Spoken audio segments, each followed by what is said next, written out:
Friends, आप सभी का हमारे यूट्यूब चैनल पर स्वागत है। आज हम एक नई सीरीज स्टार्ट कर रहे हैं आपकी एडुटीरिया की, जिसमें आपके 5000 प्लस क्वेश्चन आंसर बहुविकल्पी में रहेंगे, जो कि आपके सारे एग्जामों के लिए इंपॉर्टेंट है। फिर वो आपके किसी भी स्टेट का एग्जाम हो, बीपीएससी का एग्जाम हो, एसएससी का हो, रेलवे, बैंकिंग या फिर एनडीए का हो। या कहने का तात्पर्य सिर्फ इतना है कि किसी भी एग्जाम का और किसी भी स्टेट का एग्जाम हो, उस सभी के लिए आपका ये क्वेश्चन बहुत ही ज़्यादा इंपॉर्टेंट साबित होंगे। ठीक है, जिसमें हम आपके 100 प्रैक्टिस सेट के रूप में है, विषयवार प्रैक्टिस सेट है आपके, और टोटली ही एनसीईआरटी बेस्ड है। आप सभी को पता होगा कि कितने भी एग्जाम होते हैं उन सब में एनसीईआरटी के थ्रू जो क्वेश्चन आंसर होते हैं उसी का आंसर माना जाता है एनसीईआरटी के थ्रू। तो एनसीईआरटी के थ्रू ही ये सारे क्वेश्चन आंसर है। ठीक है, हम अपनी सीरीज में आगे बढ़ेंगे, जिसमें आज का हमारा जो प्रैक्टिस सेट है वो सेकंड प्रैक्टिस सेट है। ठीक है, कल एक हमने अपना जो फर्स्ट प्रैक्टिस सेट था वो हमने कल कंप्लीट कर लिया है। आज हमारा सेकंड प्रैक्टिस सेट है, जो कि आप सभी को पता है हमारे प्रत्येक एग्जाम के लिए इम्पोर्टेंट है। फिर वो आपका किसी का भी एग्जाम रहा हो, चाहे आपका बिहार दरोगा हो, बिहार एसआई हो, बिहार पुलिस हो, या फिर आपकी टीआरई 3 का एग्जाम हो, टीआरई 4 हो, या सक्षमता परीक्षा हो।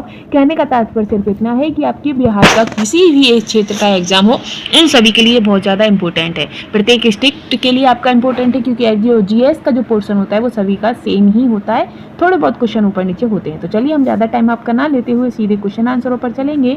तो हमारी ये जो एडिटोरिया का जो सेकंड प्रैक्टिस सेट है, उसमें हमारा पहला क्वेश्चन है कि निम्नलिखित में से कौन सा मूल अधिकार केवल भारतीय नागरिकों को ही प्राप्त है। तो इनमें से वह मूल अधिकार कौन सा है जो सिर्फ और सिर्फ भारतीय नागरिकों को ही प्राप्त है। तो आप सभी को पता होगा कि अनुच्छेद 15 जो कि और अनुच्छेद 16 और अनुच्छेद 19 ये सिर्फ और सिर्फ भारतीय नागरिकों को ही प्राप्त है। तो इसका आंसर क्या हो जाएगा? तो ऑप्शन डी इसका करेक्ट हो जाएगा। ठीक है, आगे हम चलेंगे नेक्स्ट क्वेश्चन पर। नेक्स्ट क्वेश्चन आपका रहेगा कि निम्नलिखित कथनों पर विचार करें। तो निम्नलिखित कथनों पर विचार करना है, जैसे कि राज्यसभा के सदस्यों का जो कार्यकाल है वो 4 वर्ष का होता है। राज्यसभा सदस्य के लिए कम से कम 45 वर्ष की आयु होना आवश्यक है। आगे है कि राज्यसभा स्थायी सदन है, लेकिन इसके 1/4 सदस्य प्रति वर्ष दूसरे पद मुक्त हो जाते हैं। तो इसका आंसर क्या होगा? तो इसका आंसर हो जाएगा कि ये सभी ही इसके करेक्ट आंसर हैं। ठीक है, केवल एक होना, एक दो होना या दो होना, तो ये तीनों ही आपके करेक्ट हैं, इसलिए इसका आंसर हो जाएगा उपयुक्त सभी। आगे हम बढ़ेंगे नेक्स्ट क्वेश्चन पर। नेक्स्ट क्वेश्चन है आपका कि धन विधेयक को राज्यसभा अधिकतम कितने दिनों तक रोक सकता है। तो जो आपका धन विधेयक होता है उसको जो राज्यसभा है अधिकतम आपका कितने, तो 14 दिन तक आपका रोक सकता है। ठीक है, आई होप आप सभी को ये कंटेंट पसंद आ रहा होगा। वैसे एडिटोरिया का कंटेंट हर किसी को ही बढ़िया लगता है, साथ ही ये एग्जाम के लिए भी बहुत ज़्यादा बढ़िया रहता है। ठीक है, आगे रहेगा आपका नेक्स्ट क्वेश्चन कि कोई व्यक्ति उच्च न्यायालय का न्यायाधीश नियुक्त होने का पात्र होगा जब वो है। तो क्या होगा इसका आंसर? इसका आंसर हो जाएगा आपका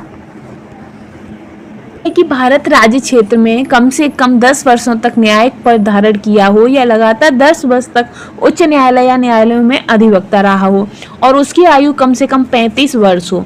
तो कोई व्यक्ति उच्च न्यायालय का न्यायाधीश नियुक्त होने का पात्र होगा जब वह है। तो इसका जो आंसर होगा वो आपका करेक्ट हो जाएगा। ऑप्शन जो एक है, जो पहला कथन है, वो करेक्ट हो जाएगा, और आंसर भी आपका केवल एक हो जाएगा, क्योंकि जो भारत राज्य क्षेत्र में कम से कम वह 10 वर्षों तक न्यायिक पद धारण कर रखा हो, या फिर लगातार 10 वर्षों तक उच्च न्यायालय या न्यायालयों में अधिवक्ता रहा हो। ठीक है, आगे हम बढ़ेंगे। 5वां क्वेश्चन आएगा आपका, जिसमें पूछा गया है कि वित्तीय आपात उद्घोषणा का अनुमोदन करने वाले संकल्प सदन के दोनों सदनों द्वारा कितने माह के भीतर होना चाहिए। जो संकल्प सदन होता है वो दोनों सदनों के द्वारा कितने माह के भीतर होना चाहिए। तो आपका आंसर हो जाएगा 2 माह के भीतर आपका होना चाहिए। ठीक है, नेक्स्ट रहेगा कि भारत में पहली बार केंद्र सरकार के विरुद्ध लोकसभा में अविश्वास प्रस्ताव कब लाया गया था। तो जो अविश्वास प्रस्ताव था वो आपका 1963 में लाया गया था, पहली बार केंद्र सरकार के विरुद्ध लोकसभा में अविश्वास। ठीक है, आगे चलेंगे। आई होप आप लोगों को कंटेंट अच्छा लग रहा होगा। अगर अच्छा लग रहा है तो प्लीज़ चैनल को शेयर भी कर दीजिएगा और उसको सब्सक्राइब भी कर लीजिएगा, क्योंकि क्वेश्चन आपके सभी के लिए भी बहुत ज़्यादा इंपॉर्टेंट है। आगे है कि राज्य के नीति निर्देशक तत्वों के प्रवर्तन के लिए किस अनुच्छेद में उपबंध किया गया है। तो किस अनुच्छेद में उपबंध किया गया है? तो इसका जो आंसर हो जाएगा वो ऑप्शन ए हो जाएगा, अनुच्छेद 37। कितना? अनुच्छेद 37। ठीक है, आगे चलते हैं हम। नेक्स्ट रहेगा आपका 10वां क्वेश्चन, 9वां, 8वां। 8वां क्वेश्चन है जिसमें पूछा गया है आपसे कि चेलैया समिति का गठन किस वर्ष किया गया था। जो चेलैया समिति है उसका जो गठन है वो किस वर्ष किया गया था। तो आपका आंसर हो जाएगा 1991। कब था? 1991 में आपका चेलैया समिति का गठन किया गया था। ठीक है, नेक्स्ट है कि निम्न में से किस क्रांति का संबंध कोको उत्पादन या फिर चमड़ा उत्पादन से होता है? कोको उत्पादन या फिर चमड़ा उत्पादन। तो 9 का आंसर क्या हो जाएगा? भूरी क्रांति। क्या हो जाएगा? भूरी क्रांति। ठीक है, आगे चलेंगे। आगे रहेगा आपका नेक्स्ट क्वेश्चन कि एक धन जो आसानी से विदेश से आता है लेकिन आसानी से चला जाता है, इस प्रकार के धन को क्या कहते हैं? एक धन जो आसानी से आता है और आसानी से चला जाता है, इस प्रकार के धन को क्या कहते हैं? तो इस प्रकार का जो धन होता है इसे हॉट मनी कहते हैं। क्या? Hot money. Hot money. ठीक है, आगे चलेंगे। गर्म नहीं होता है, बस हॉट होता है। आगे बढ़ेंगे। नेक्स्ट क्वेश्चन है आपका इसी में कि गन्ने का उचित और पारिश्रमिक मूल्य FRP अनुमोदन करता है। तो ये किसी FRP जो अनुमोदित किसको करता है? तो आपका आंसर हो जाएगा 11 का ए, आर्थिक मामलों व कैबिनेट रहेगा। आगे क्वेश्चन आपका कि असहयोग आंदोलन में कौन सा कार्यक्रम सम्मिलित नहीं है? तो असहयोग आंदोलन में कौन सा कार्यक्रम सम्मिलित नहीं है, ये आपको बताना है। ठीक है, सरकारी पदों का त्याग या विदेशी माल का बहिष्कार या अदालतों का वकीलों द्वारा बहिष्कार या सरकारी वाहनों से यात्रा करने पर पाबंदी। तो असहयोग आंदोलन में किस कार्यक्रम को शामिल नहीं किया गया था? तो सरकारी वाहनों से यात्रा करने पर पाबंदी। तो ऑप्शन डी आपका करेक्ट होता है। नेक्स्ट है कि दांडी मार्च की समाप्ति किस तिथि को हुई थी? तो जो आपकी दांडी मार्च का जो मार्च स्टार्ट किया था गांधी जी ने, उसकी जो समाप्ति थी वो कब हुई थी, ये हमसे पूछा गया है। तो इसकी समाप्ति आपकी 6 अप्रैल 1930 को हुई थी। दांडी मार्च की जो शुरुआत हुई थी वो कहाँ से हुई थी? तो आपकी कहाँ से हुई थी? जल्दी से बताइएगा, कहाँ से हुई थी? कमेंट में जरूर बताइएगा कहाँ से हुई थी। ठीक है, आगे हम बढ़ेंगे कि गांधी के जीवन काल में घटी निम्न घटनाओं का कालक्रम सही नहीं है। तो निम्न घटनाओं का जो कालक्रम है वो सही नहीं है, ये हमें बताना है। तो जो आपका चोरा चोरी का युद्ध हुआ, कांड हुआ था, ये 5 फरवरी 1922 में हुआ था, सही है। द्वितीय गोलमेज सम्मेलन जो आपका 7 सितंबर 1931 को हुआ था, जिसे इरविन समझौता भी कहा जाता है, ये भी सही है। पूना समझौता जो कि आपका 24 सितंबर और 1932 में हुआ था, ये भी सही है। लेकिन भारत छोड़ो आंदोलन जो है वो आपका 23 मार्च 1942 को नहीं हुआ था। तो ये आपका गलत है, तो ऑप्शन डी आपका करेक्ट हो जाएगा। ठीक है, आगे चलते हैं। नेक्स्ट है आपका कि आजाद हिंद फौज के साथ सुभाष चंद्र बोस ने सिंगापुर में स्वतंत्र भारत की स्थायी सरकार का गठन कब किया था? तो स्थायी सरकार का गठन कब किया गया था? तो 21 अक्टूबर 1943 में। कब? 21 अक्टूबर 1943 में। ठीक है, आगे है कि सती प्रथा उन्मूलन किया गया था। तो जो सती प्रथा उन्मूलन था वो आपका कब किया गया था, ये हमसे पूछा गया है। तो ये आपका 1829 के नियम 17 के द्वारा किया गया था। ठीक है, आगे रहेगा आपका 17वां क्वेश्चन है कि बहावियों के विद्रोह को कुचलने का श्रेय किस गवर्नर जनरल को जाता है? तो जो बहावियों के विद्रोह का जो था, तो इसको जो श्रेय है जो आपका वो किस गवर्नर जनरल को जाता है? तो 17 का जो आंसर होगा वो हो जाएगा लॉर्ड एल्गिन प्रथम। कौन? लॉर्ड एल्गिन प्रथम। इसी के साथ बी ऑप्शन आपका करेक्ट हो जाता है। आगे हम चलेंगे नेक्स्ट पर।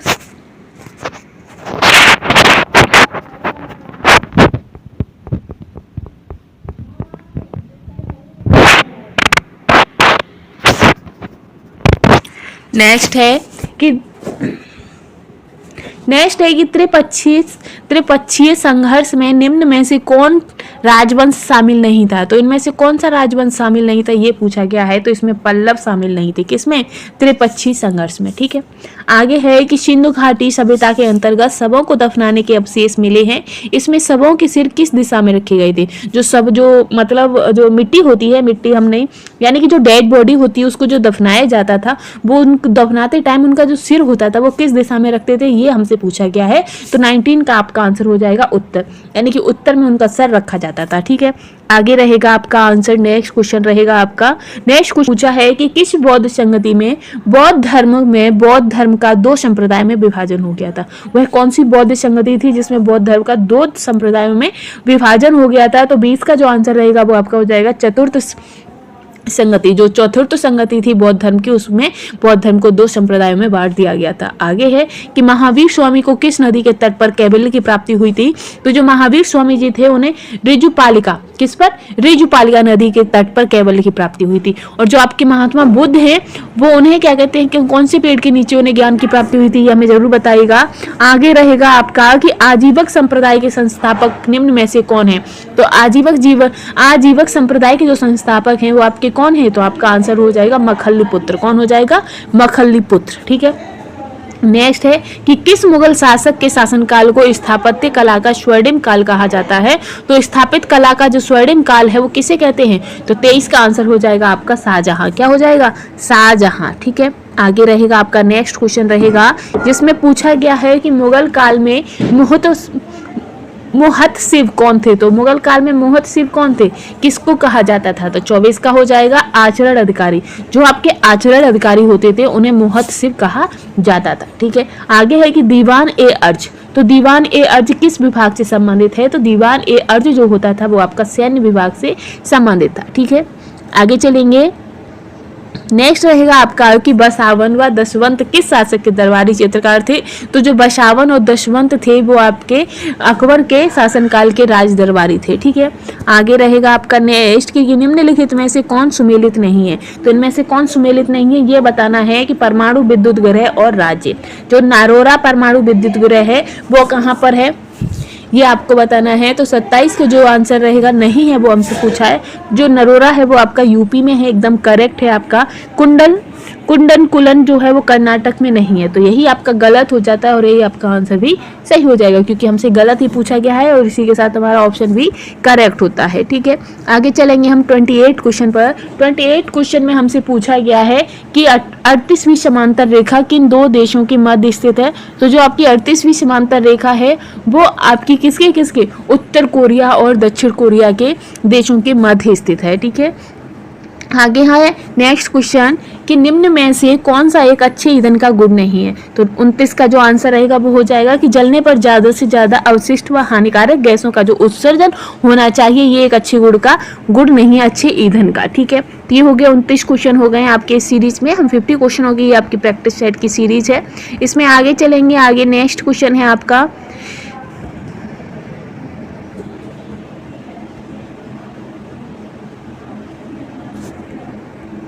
आगे है सूची 1 को सूची 2 से सुमेलित कीजिए, जिसमें पूछा गया है कि विटामिन B7 किससे संबंधित है, विटामिन B12, विटामिन E और विटामिन की। ठीक है। तो इनसे किसकी क्या कमी से क्या दिक्कत होती है ये सब हमसे पूछा गया है। तो जो आपका विटामिन E है, सॉरी गाइस, विटामिन B7, जो आपका विटामिन B7 है तो वो किससे संबंधित है, तो ये आपके बालों के झड़नों से संबंधित है। ठीक है। और विटामिन B12, तो विटामिन B12 आपका प्राणसी अरक्तता से संबंधित है। ठीक है। और विटामिन E जो है, विटामिन E आपका बांझपन से संबंधित है और विटामिन K आपका रक्त के थक्के से संबंधित है। तो ऑप्शन ए आपका करेक्ट हो जाता है। ठीक है। आगे बढ़ेंगे हम नेक्स्ट पर। है कि तारों के मध्य दूरी ज्ञात करने की इकाई है, तो तारे के मध्य जो दूरी ज्ञात करते हैं वह कौन सी इकाई है, तो आपका आंसर हो जाएगा जो गिलेटिक इकाई है। कौन सी, गिलेटिक इकाई। जो गिलेटिक इकाई होती है उससे तारों के मध्य दूरी ज्ञात की जाती है। ठीक है। आगे है कि निम्नलिखित में से कौन सा रोग पुरुषों की तुलना में महिलाओं में बहुत कम देखा जाता है, तो कौन सा रोग है जो पुरुषों से तुलना में महिलाओं में बहुत कम देखा जाता है, तो 32 का आंसर हो जाएगा वर्णांत्रता। क्या हो जाएगा, वर्णांत्रता। ठीक है। आगे रहेगा आपका नेक्स्ट कि हीमोग्लोबिन लाल रक्त कणिकाओं के अंदर का एक प्रोटीन है और यह निम्न में से किसका वहन करता है, तो जो हीमोग्लोबिन है वो किसका वहन करता है, तो आप सभी को पता होगा कि वो ऑक्सीजन का वहन करता है। ठीक है। आगे है कि किसी पदार्थ को एक अवस्था से दूसरी अवस्था में बिना तापमान में बदलाव के परिवर्तन होने के लिए आवश्यक ऊष्मा की ऊर्जा है, तो किस तरीके की ऊर्जा उन्हें मिलनी चाहिए, तो गुप्त ऊष्मा। कैसी, गुप्त ऊष्मा। ठीक है। नेक्स्ट है कि निम्नलिखित कोशिका अंगों में से किस में न्यूक्लिक अम्ल नहीं पाया जाता है, तो जो आपकी जीव द्रव होता है उसमें न्यूक्लिक अम्ल नहीं पाया जाता है, तो ऑप्शन डी करेक्ट हो जाता है। नेक्स्ट क्वेश्चन है कि निम्न में से कौन सा विटामिन ए का अच्छा स्रोत नहीं है, तो विटामिन ए का कौन सा अच्छा स्रोत नहीं है, तो 36 का हो जाएगा। जंतुओं के यकृत एवं गुर्दे जो होते हैं वो विटामिन ए का अच्छा स्रोत नहीं होता है। अब आपसे पूछा जाएगा कि सूची 1 और सूची 2 को आपस में मिलाना है। प्रतिरोध, तो प्रतिरोध किस में होता है, तो आपका हो जाएगा प्रतिरोध जो है वो ओम से संबंधित है। विद्युत प्रवाह, तो जो विद्युत प्रवाह है वो आपका किससे, एम्पियर से संबंधित है। बल आपका वाट से, बल जो है वो आपका न्यूटन से, पावर आपका वाट से, तो क्या हो जाएगा, ऑप्शन बी जो है वो आपका करेक्ट आंसर हो जाएगा। ठीक है। आगे चलेंगे कि धातुओं में सबसे कम घनत्व वाला तत्व कौन सा होता है। तो धातु में जो सबसे कम घनत्व वाला जो तत्व होता है वो आपका लिथियम होता है। क्या? लिथियम। ठीक है, आगे हम बढ़ेंगे नेक्स्ट पर। तो आगे आपका रहेगा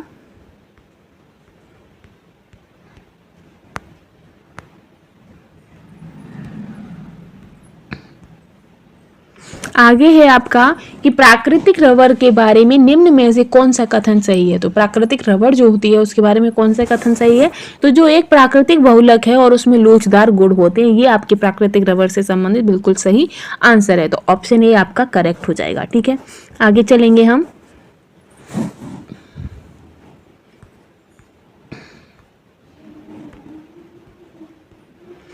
आगे चलेंगे, आगे नेक्स्ट क्वेश्चन आएगा आपका 40 कि किसी तत्व का रासायनिक गुण निम्न में से कौन तय करता है। जो रासायनिक गुण होता है वो कौन तय करता है।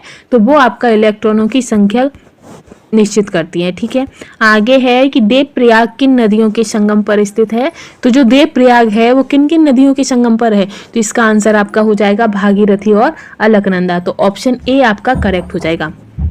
हाँ, नेक्स्ट है कि निम्नलिखित में से किस राज्य से कर्क रेखा बीचों बीच गुजरती है। तो वह कौन सा राज्य है जहाँ से कर्क रेखा जो है वो बीचों बीच से गुजरती है। तो वो आपका मध्य प्रदेश है। कौन सा है? मध्य प्रदेश। और ऑप्शन सी करेक्ट होता है।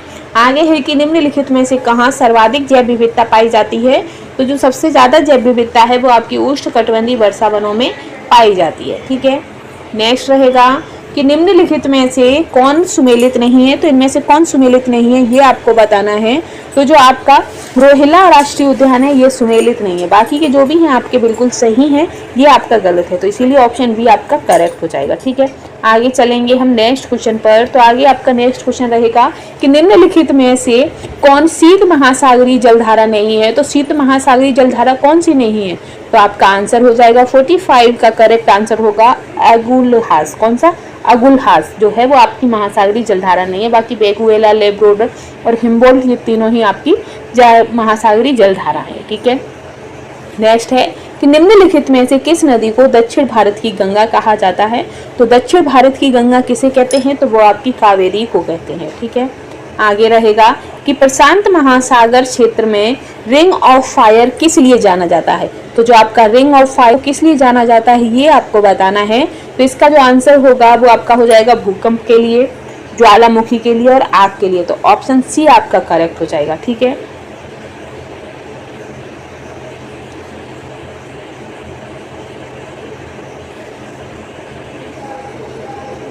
नेक्स्ट क्वेश्चन है कि निम्नलिखित में कौन सुमेलित नहीं है। तो इसमें से कौन सुमेलित नहीं है ये आपसे पूछा गया है। तो इसका जो आंसर करेक्ट होगा वो हो जाएगा जो आपका गिब्सन है अफ्रीका, ये आपका सुमेलित नहीं है। बाकी के ये सभी सुमेलित हैं। ठीक है, नेक्स्ट क्वेश्चन है कि प्रतिरोधात्मक घर्षणात्मक बेरोजगारी है। तो वो कैसी बेरोजगारी है। तो इसका जो आंसर रहेगा वो आपका हो जाएगा सी ऑप्शन, व्यवसाय रोजगार परिवर्तन की प्रक्रिया के दौरान श्रमिक व्यक्ति का कुछ समय के लिए बेरोजगार हो जाना। ठीक है, आगे है आपका 50 क्वेश्चन जिसमें पूछा गया है कि न्यूनतम समर्थन मूल्य MSP के बारे में निम्नलिखित कथनों पर विचार कीजिए। ठीक है, तो इसमें आपके ये दोनों ही कथन सही है। न्यूनतम समर्थन मूल्य आर्थिक मामलों की मंत्रिमंडलीय समिति द्वारा प्रस्तावित की जाती है और जो न्यूनतम समर्थन मूल्य कृषि लागत एवं मूल्य आयोग द्वारा अनुमोदित की जाती है। ये दोनों ही आपके कथन सही हैं। तो ऑप्शन सी आपका करेक्ट हो जाता है। इसी के साथ हमारी 50 क्वेश्चनों की जो सीरीज थी वो हमारी यहीं समाप्त होती है। अगर आपको हमारा कंटेंट अच्छा लगता है, मेरे द्वारा पढ़ाया हुआ भी समझ आता है, तो प्लीज़ चैनल को लाइक शेयर करना बिल्कुल भी ना भूलें। Thanks for watching.